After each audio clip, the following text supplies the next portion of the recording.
This is my true story. I loved my wife more than anything. I worked from sunrise to sunset just to see her smile, to give her comfort, to build a life we could be proud of. But one morning, she looked at me with cold eyes and said, "You'll never be enough for me." She packed her things, got into a rich man's car, and never looked back. My world ended that day. But time is strange. It breaks you, then makes you stronger. 10 years later, she saw me again. Only this time, she called me sir. Before I tell you what happened, tell me where you're watching from, and please subscribe so my story can reach more people. She left me without a single tear. I still remember that morning like it was carved into my chest. The sun had barely risen, and I was sitting at the table with 2 cups of tea, one for her, one for me, the same way I did every day. But that morning, she didn't even sit down. She walked straight past me with her bag already packed. I asked her where she was going, but she didn't answer. Her face looked different, cold, sharp, empty. She didn't see a husband anymore. She saw a man who had nothing left to give her. She stood by the door, took off her wedding ring, and placed it on the table beside my cup. The sound it made when it hit the wood was small, but it echoed louder than any scream. She looked at me and said, "I'm tired of living poor. You'll never be enough for me." Then she turned around and walked out. No hug, no goodbye, no hesitation. Just gone. I ran to the window and saw her get into a black car waiting outside. A man in a suit opened the door for her, and she smiled at him. The same smile I used to wake up for. That smile was now his. The car drove away, leaving behind silence that felt like a grave. I sat there for hours, staring at the ring she left behind. It was small, cheap, the best I could afford back then. To her, it had become worthless. To me, it was everything. I held it in my hand, and for the first time in years, I felt truly alone. There was no anger, not yet, just emptiness. A kind of pain that doesn't shout. It just sits inside you and eats you alive. The neighbors found out quickly. They always do. They whispered when I passed by. Some pitied me, others laughed. They said she had moved up, that she was living in a big house now, wearing gold, driving new cars. People told me I should feel angry, that I should curse her name. But I didn't. I couldn't. You don't stop loving someone overnight, even when they crush you. Love doesn't die when someone walks away. It just changes shape, turns into silence, turns into work, turns into survival. I went to work that same day, pretending nothing had happened. My co-workers didn't ask questions, but I saw the pity in their eyes. Every break, I sat alone, staring at my hands, wondering what I had done wrong. Was I really not enough? I had given her everything I had. Maybe not riches, but love, loyalty, effort. But love doesn't fill empty hearts that crave money. I realized too late that she didn't want a partner. She wanted a ladder. At night, I would sit in our small house, her chair empty, her clothes gone, her voice gone. The silence was unbearable. The house smelled like her perfume for weeks, and every time I caught it, my chest tightened. I used to imagine her laughing somewhere else, drinking wine in a big dining room, wearing dresses I could never buy her. I hoped, stupidly, that maybe one day she'd remember the man who carried her through the hard days, the man who once skipped meals so she could eat. But she never called. Not once. I saw her once by accident, a few months later. She was getting out of that same black car with her new husband. They looked happy, confident, untouchable. I was on the other side of the street, covered in dust from work, my hands rough and blistered. She saw me. For a moment, our eyes met. Then she looked away like I was a stranger. That look, that one look, hurt more than anything she had ever said. It was the moment I realized I no longer existed in her world. That night, I went home, sat on the floor, and made myself a promise. I wouldn't chase her. I wouldn't beg. I wouldn't curse her name. But I would rise again, not to make her jealous, not to get her back, but to prove to myself that I was not never enough. I was more than what she saw. I just had to become the man I was meant to be. Not for her, but for me. After she left, my whole world collapsed piece by piece. It didn't happen all at once. It was slow, quiet, cruel. Like a house falling apart in the rain, one brick at a time. Our small business, the one we had built together, started to fail. Customers stopped coming. Bills piled up. I tried to keep it running, but my heart wasn't in it anymore. Every corner of that shop reminded me of her. The desk where she used to sit. The receipts written in her handwriting. The smell of her perfume that still lingered in the air. I couldn't focus. My mind was trapped in the past. People talked.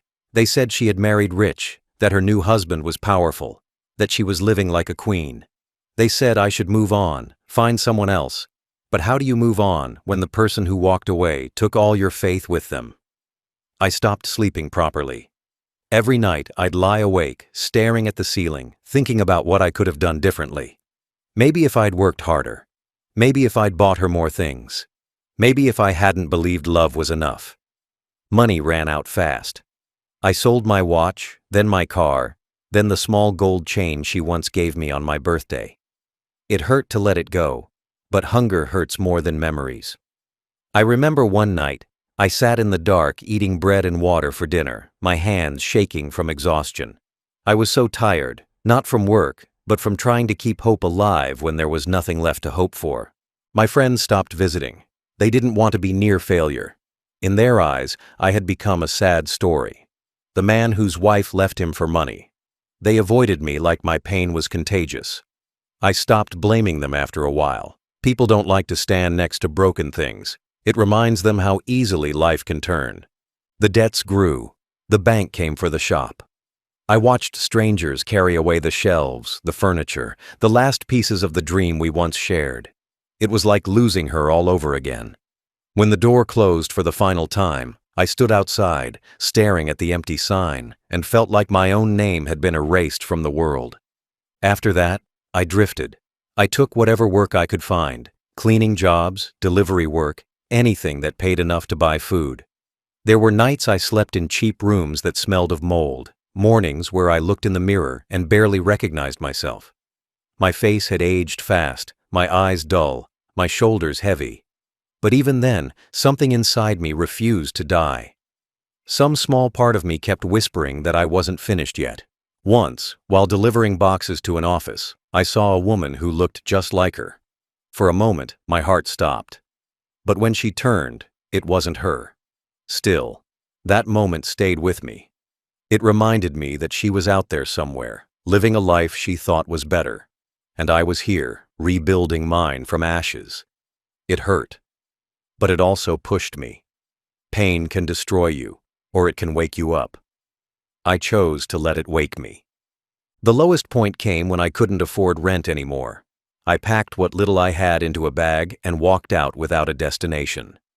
I remember sitting on a bench that night, watching people rush home to their families and wondering if I'd ever have that again. I didn't have answers, but I had breath, and that was enough.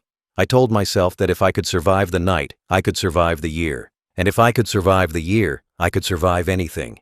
That was the night I made a decision. I wouldn't let my story end like this.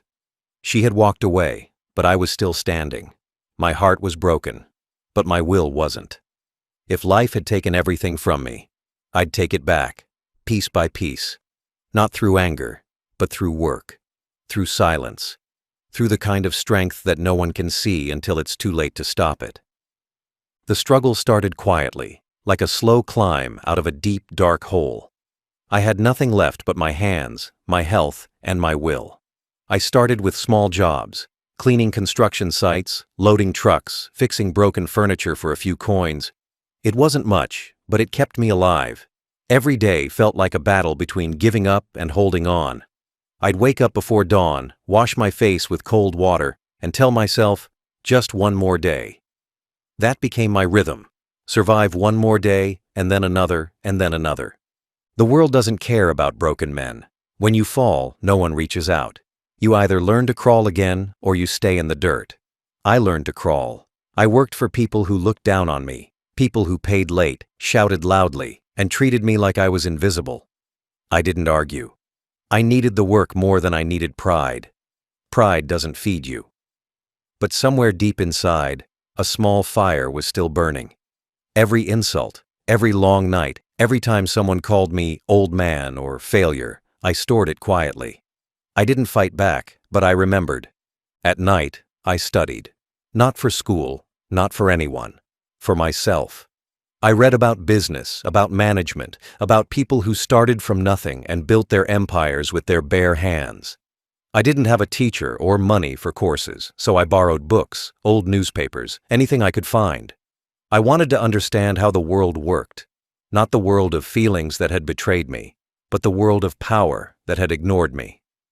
There were nights I couldn't afford food, so I drank water and went to bed. My stomach growled, my back ached, but I never stopped.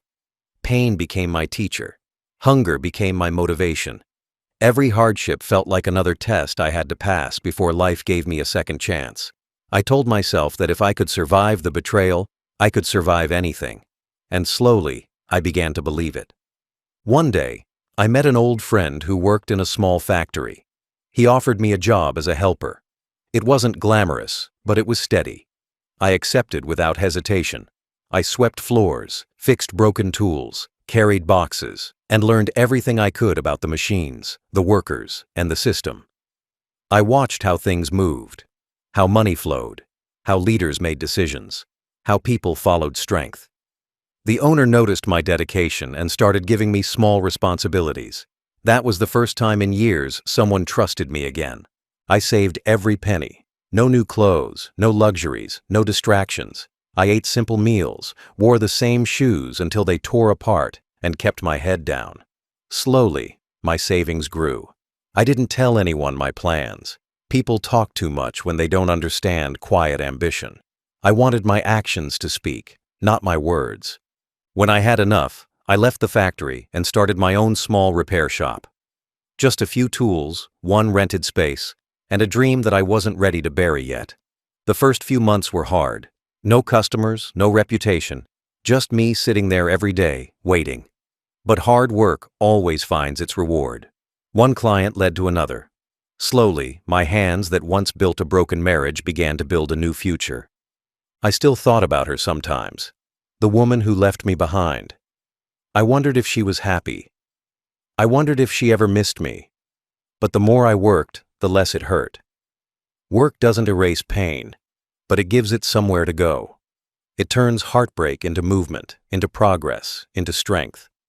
Years passed, and my small shop grew into a company. I hired people, expanded to new places, and built something solid, something no one could take away from me this time. My name started to mean something again.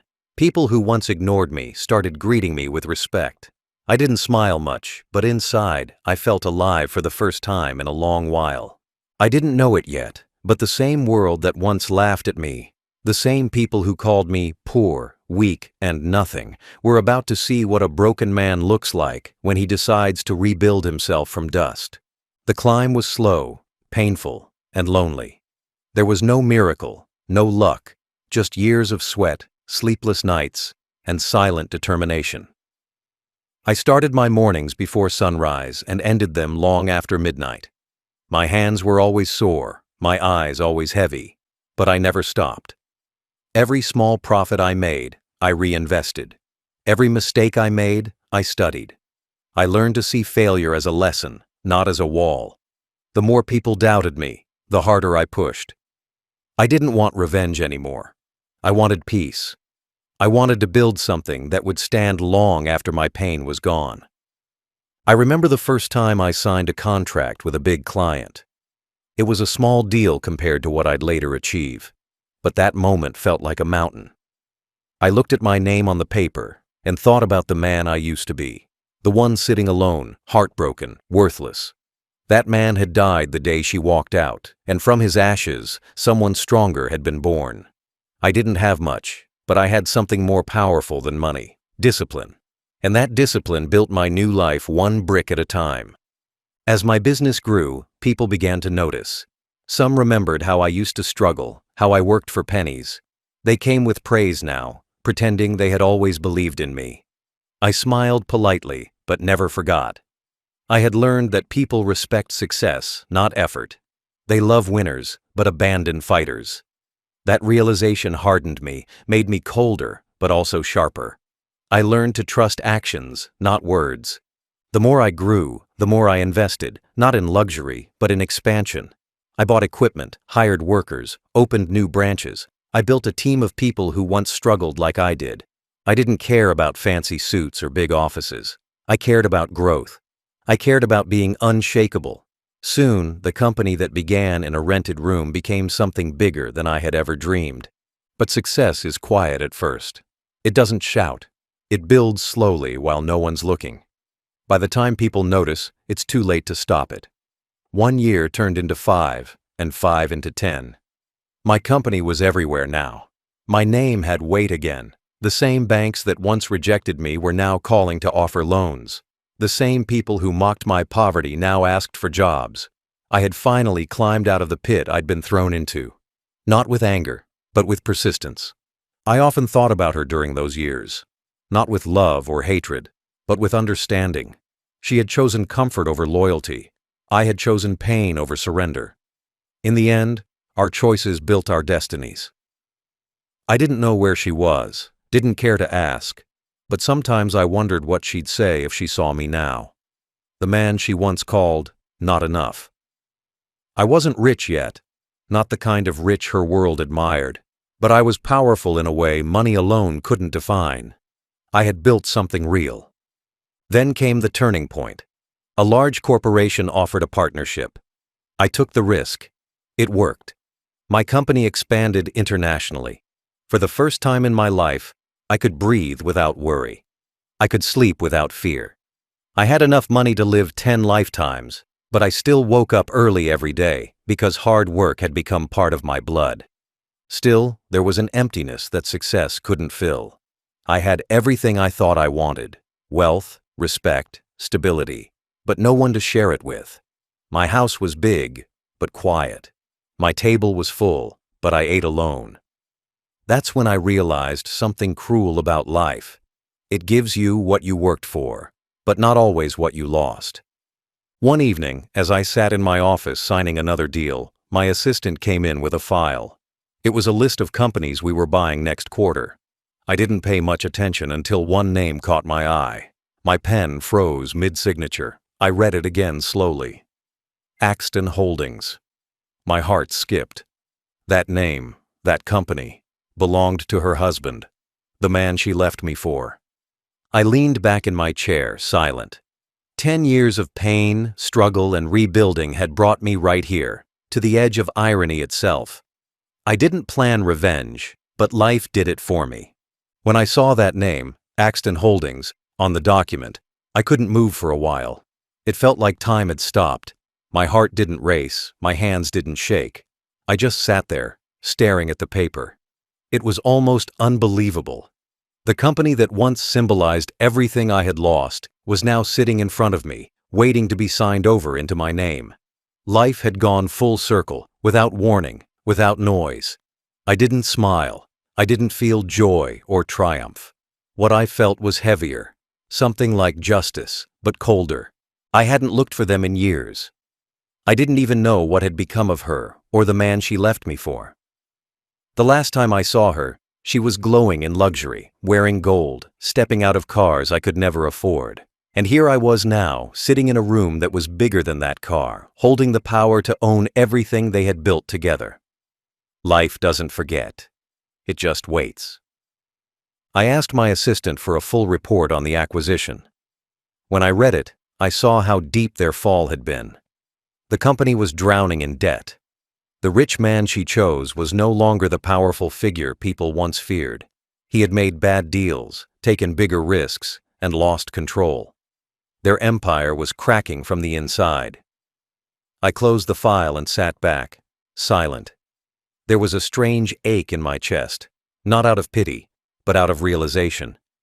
She had left me for this. She had traded loyalty for comfort, and now even that comfort was gone. For a long time, I stared at the city through my window. 10 years ago, I had been walking those streets with torn shoes and empty pockets. Now, I looked down at them from the top floor of a building with my name on it. The irony was sharp. I thought about calling her just to see what she'd say. But I didn't. This wasn't revenge. This was truth.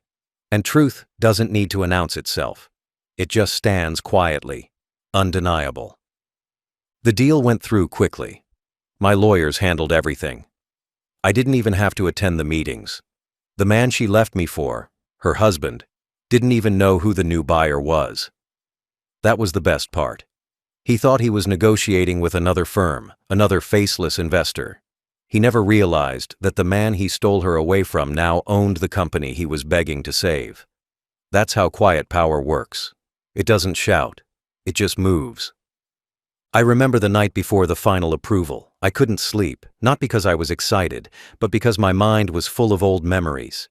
I remembered the day she walked out, the sound of that car door closing, the look in her eyes when she said I wasn't enough. That wound had stayed open for years, buried under work and silence.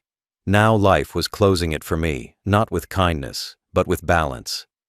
I didn't need to hurt her. Fate had already done that. The next morning, I signed the final document. Just one signature, one small motion of the hand, and everything that had once belonged to her and her rich husband became mine. I didn't feel joy. I didn't feel hate. I just felt finished. Like a long story had finally found its last line. After the papers were signed, my assistant asked me if I wanted to visit the company in person. At first, I said no. But later that night, something in me changed. I realized I wanted to see it. Not for revenge, but for closure. I wanted to see the place she had chosen over me. I wanted to see the world she had thought was better than mine. Not to gloat. Just to stand there, look around, and silently know how far I had come. So I agreed to visit. I told no one who I was. I wanted to walk in quietly, just another businessman inspecting a new asset. I didn't know then that life had one more twist waiting for me, one that would make everything come full circle in a way even I wasn't ready for. The acquisition happened faster than I expected. One morning, I woke up and realized the company that once represented my biggest heartbreak was now listed under my ownership. I didn't even need to lift a finger. My lawyers had handled everything. The papers, the signatures, the transfers. What once belonged to the man she left me for was now mine in silence. There were no arguments, no fights, no revenge plans. Just numbers, legal terms, and a few quiet handshakes that changed everything. It was strange. The biggest victory of my life came without noise, without applause, without anyone even realizing it. When the documents arrived, I sat alone in my office and flipped through every page. Each line was clean, each seal official. My company had absorbed theirs completely. The brand name, the buildings, the employees, everything. Even their debt now belonged to me, but I didn't mind. I had learned how to rebuild from worse. What struck me most wasn't the power or the success, but the thought of her. I hadn't seen her in 10 years, and now, without either of us knowing, she was back under my roof. Except this time, I was the one holding the pen. I leaned back in my chair, staring at the last page where my name stood next to theirs. The same name she once called useless. The same name she said would never be enough. Now it was written above everything she had chased after. The moment didn't feel like triumph. It felt like peace. Like life had finally set the record straight without me having to say a single word. A few days later, I received an email from the transition department of Axton Holdings. They requested my visit to oversee management alignment and staff introductions. I hesitated. I could have sent one of my directors, but something in me wanted to go. Not out of pride or curiosity, but because I needed to see it, the place where she had spent the last 10 years, the place she had chosen over me. I wanted to see what remained of the life she thought was better. When the day came, I wore a plain suit. Nothing fancy, nothing loud. I didn't want anyone to think I came to boast. I was calm. My driver took me to the head office. As we pulled up, I recognized the logo immediately. It used to make me feel small when I saw it printed on billboards. It had once been a symbol of what I couldn't give her. Now it was just another line on my company's asset list. That realization didn't make me proud. It made me quiet. Inside, the lobby was grand, but tired. The walls had cracks, the plants were dry, the gold letters on the wall had lost their shine. The empire she chose was rotting from within.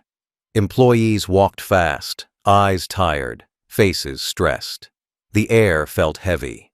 Success without soul always looks like that, impressive from afar, empty up close. The receptionist greeted me and offered to inform management that I had arrived. I nodded and waited near the counter.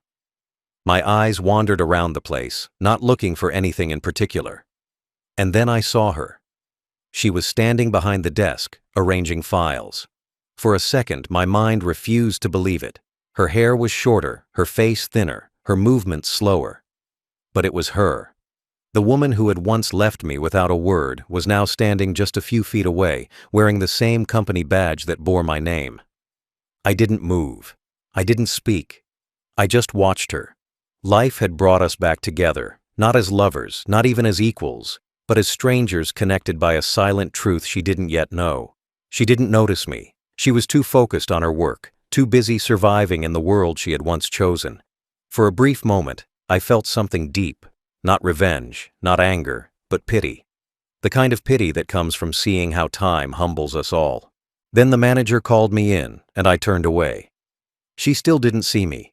She didn't know that the man she once called worthless now owned every wall around her. But she would find out soon enough. Life doesn't hide truths forever. It reveals them when the moment is right. And that moment was coming faster than either of us expected. I went back to that building a few weeks later. The first visit had been official. Papers, meetings, signatures. But this time, I went quietly, without assistants or lawyers. I wanted to see things for myself, to feel what time had done to the place and to her. My name was now on every contract. But I wanted to walk through those halls not as an owner, but as a man who had once been left behind. I wanted to face it, to see the reality that money had built for her after she traded our life for luxury.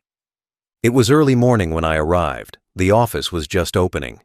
The guards greeted me without recognizing who I was. My face had aged, but my eyes still carried purpose. I stepped into the elevator, pressed the top floor button, and watched the numbers rise. Each floor felt like another year I had spent clawing my way back to this moment. When the doors opened, the same lobby I had seen before appeared. Clean, cold, silent. I could hear the faint hum of machines, the shuffle of papers, the distant sound of someone giving instructions. And then I saw her again. She was standing behind the reception desk, arranging folders, her head slightly lowered. Her once soft hands were rougher now, her shoulders bent. The gold jewelry was gone. The glow, too. The woman who used to walk through life with pride was now moving carefully, quietly, like someone afraid to make mistakes. I stood still for a while, watching her. The years had changed her. The sharpness in her face had faded, replaced by exhaustion. She looked like someone who had been holding herself together for too long. I stepped forward. The sound of my shoes on the marble floor caught her attention. She looked up, her eyes meeting mine for a second, and then moved away, not recognizing me. She smiled politely, the kind of smile employees give to strangers. She asked if I had an appointment. Her voice was softer, lower. It was the same voice that once told me I would never be enough, but now it trembled slightly, as if life had taken its strength away. I told her I was there to inspect the office. She nodded and stood aside, gesturing toward the hallway. For a few moments, I walked past her desk, feeling my heart beat slowly, heavily. I could sense the weight of irony pressing on every breath I took. She had left me for a man who promised her a better life. Now, she was standing in a building owned by the man she abandoned, wearing a name tag that represented my company. And she didn't even know it yet. I sat with the management team, discussing figures and plans, but my mind wasn't in the meeting. I kept thinking about her, about how life had placed her right where she never thought she'd be. When the meeting ended, I walked back toward the lobby. She was still there, typing something on the computer, unaware of what was coming. I stopped near her desk, and for a moment the air around us felt still. I looked at her closely, and this time she met my eyes properly. I could see confusion flicker across her face, That small, uncertain look people get when something feels familiar but they can't place it. I could almost see her thoughts racing, trying to remember who I was. I didn't say my name. I just looked at her and spoke in the same calm tone I had used 1,000 times before when I came home tired from work years ago. "Is your manager available?" The moment she heard my voice, everything inside her changed. Her hand froze mid-motion. The color drained from her face. Her lips parted slightly as she whispered, barely audible, "Sir?" The word hung in the air between us like a memory coming back from the dead. I didn't flinch. I simply nodded and replied, "Yes. You can call me sir now." She stared at me, eyes wide, breathing unevenly. Her mind was catching up with the truth. The man she left for poverty was now standing in front of her, powerful, composed, unreachable. I didn't need to say anything else. I didn't need to remind her of the past. The moment itself spoke louder than any words I could have ever said. I turned and walked toward the exit, leaving her standing behind the desk, trembling. The years had taken many things from me: love, youth, pride, but they had given me something greater: time. Time to rebuild, time to rise, and time to let life deliver justice in its own quiet, perfect way. When I walked out of that building that day, I thought that was the end of it. I thought the moment she saw me, called me sir, and stood frozen in silence was enough. But life wasn't done yet. The next morning, I received a message from the HR director of the company. He said one of the employees from reception had requested a personal meeting with the new owner. I didn't need to ask who. I already knew. My first instinct was to ignore it, to let the past stay buried where it belonged. But something in me, maybe curiosity, maybe old love, maybe unfinished pain, told me to see it through. So, I said yes. When she entered my office later that week, the room went quiet. It was as if the air itself stopped moving. She stood at the door, holding her bag in both hands, her eyes lowered, afraid to look at me. The same woman who once walked out of my life with pride now stood trembling, unable to speak. I told her to sit, and she hesitated, like she didn't deserve the chair in front of me. Her hands were shaking. I could see how much life had changed her. The wrinkles, the tiredness, the humility that money had never taught her before. For a long moment, neither of us spoke. I just watched her, remembering everything she had once been: the laughter, the warmth, the dreams we shared when the world was still kind. She finally looked up, and when her eyes met mine, I saw something I hadn't seen before: guilt. Real, heavy guilt. Her lips trembled as she whispered, "I didn't know it was you." I didn't respond. I wanted her to keep talking, to let the truth pour out. She took a deep breath and said quietly, "When I left you, I thought I was making the right choice. I thought I'd found a better life. But I was wrong. So wrong." She told me everything: how her new husband's wealth had blinded her, how she got used to luxury, how she believed she'd finally escaped poverty. But over the years, she said, the gold started to fade. The man she married became cold and cruel. He controlled her, insulted her, made her feel small. The same comfort she had chased turned into a cage, and when the business began to fall apart, he blamed her. He took everything and left her with nothing. She said she had been working as a receptionist ever since, for years, in the same building, pretending to still be someone important. I sat there, listening quietly. Her words didn't make me happy. They didn't make me feel powerful. They just made me tired. I had already lived through my pain. I didn't need to see hers. There was no joy in her suffering, only proof that life really does balance its debts. When she finally stopped talking, she looked at me, tears welling in her eyes, and whispered, "I don't expect forgiveness. I just wanted you to know that I see it now. I see who you were, and I see what I became." Her words hit hard. For years I had dreamed of this moment, not because I wanted revenge, but because I wanted her to understand. I wanted her to see that I wasn't the man she thought was beneath her. But now that it was here, I didn't feel victory. I just felt closure. Quiet, heavy closure. I told her calmly that I had nothing left to prove, that the past was gone, and that she didn't owe me anything. But she shook her head and said, "No, I owe you everything." I just realized it too late. There was silence again. She stood up slowly, wiped her tears, and said she would resign. I didn't stop her. I simply nodded. As she walked out, she paused at the door and whispered one last word. "Goodbye." I didn't answer. Some goodbyes don't need words. They just hang in the air and follow you long after the person is gone.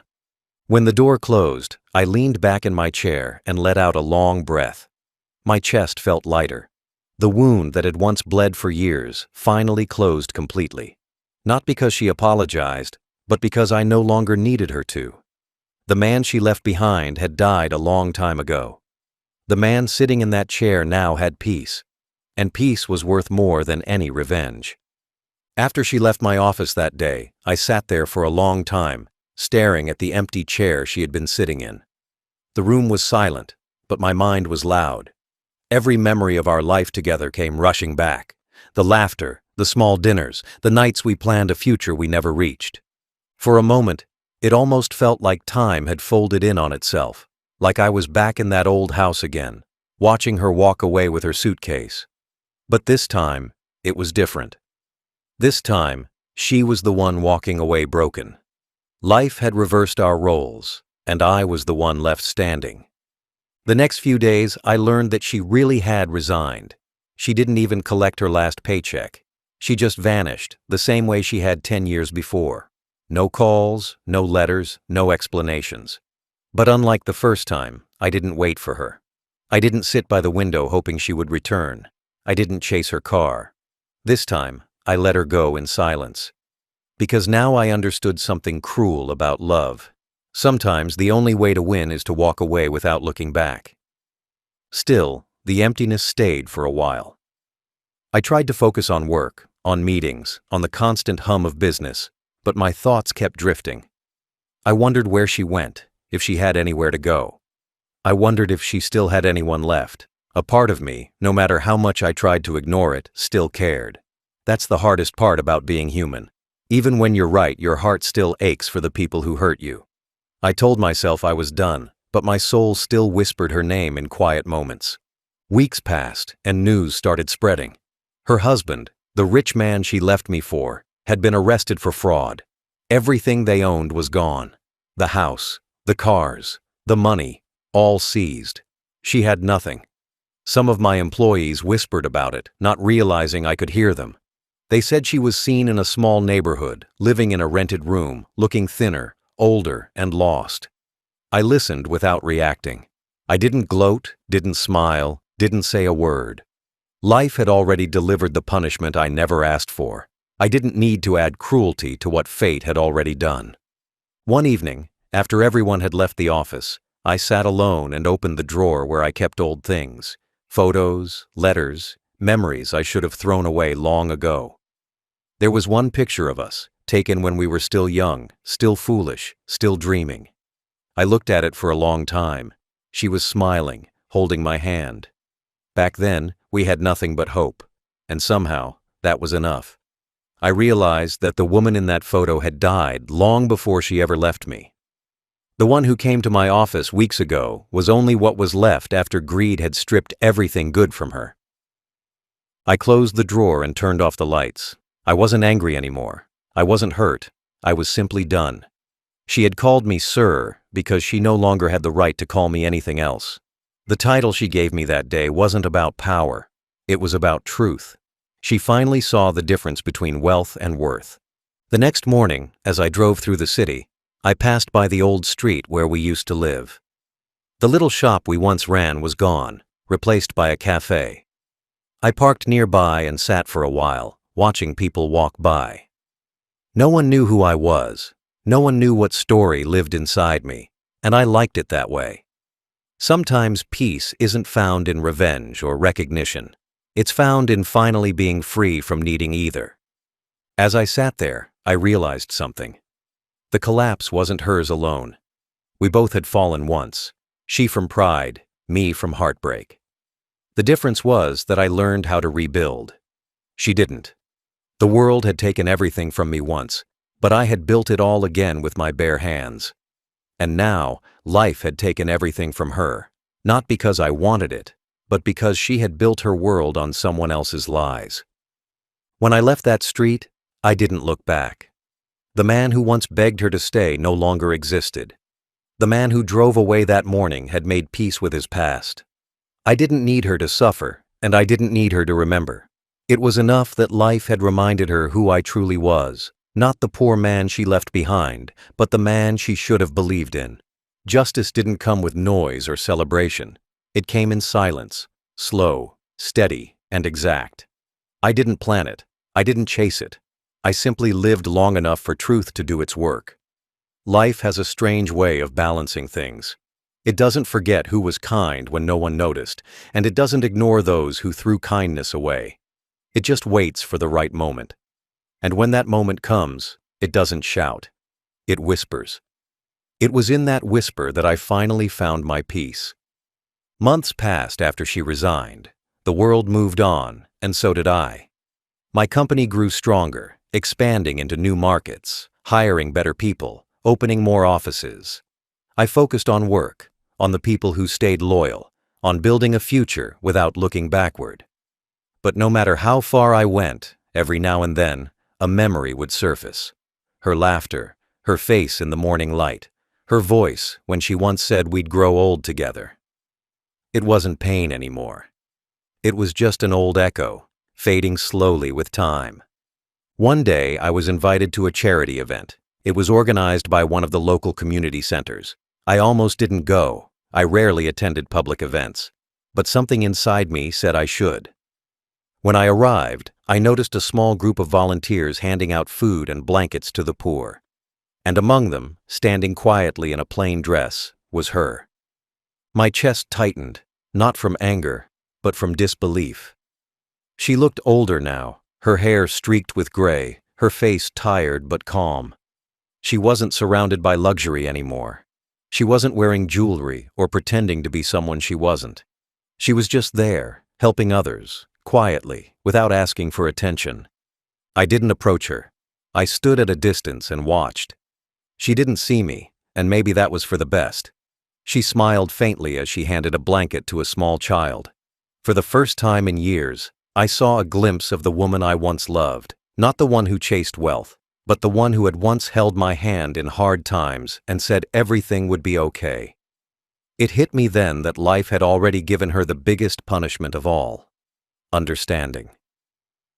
When people finally see the truth about their mistakes, it hurts more than any pain someone else could give them. I left quietly, without saying a word. I didn't need her to see me. I didn't need her to know that I was there. Seeing her like that, stripped of pride, living simply, doing something good, was enough. That was justice. Not revenge, not humiliation, not payback. Just the natural balance of life returning everything to where it belonged. She had learned humility. I had learned peace, and both of us had finally let go of what destroyed us. When I got home that night, I sat by the window and thought about everything that had happened. 10 years ago, I was a broken man. I had nothing. Not love, not money, not hope. She had taken all of that when she left. But now, as I looked around, at the life I had built, at the calm inside me, I realized something powerful. She hadn't taken anything from me. She had only delayed my rise. Losing her had been painful, but it had also been necessary. Some people leave not to hurt you, but to clear the path for who you're meant to become. I poured myself a cup of tea, the same way I used to all those years ago. Only this time, the cup across the table stayed empty on purpose. I didn't need anyone sitting there to feel whole. The man I had become no longer needed validation, love, or apology. I had built something far greater, a life that stood strong, built on pain, patience, and truth. That night, before I went to bed, I whispered softly into the quiet room. Life always comes full circle. Because it does. It might take years, it might take decades, but it always finds its way back to balance. The woman who left me for wealth learned the value of love, and the man she left behind learned the power of self-worth. And that was the real justice, not her downfall, but my peace.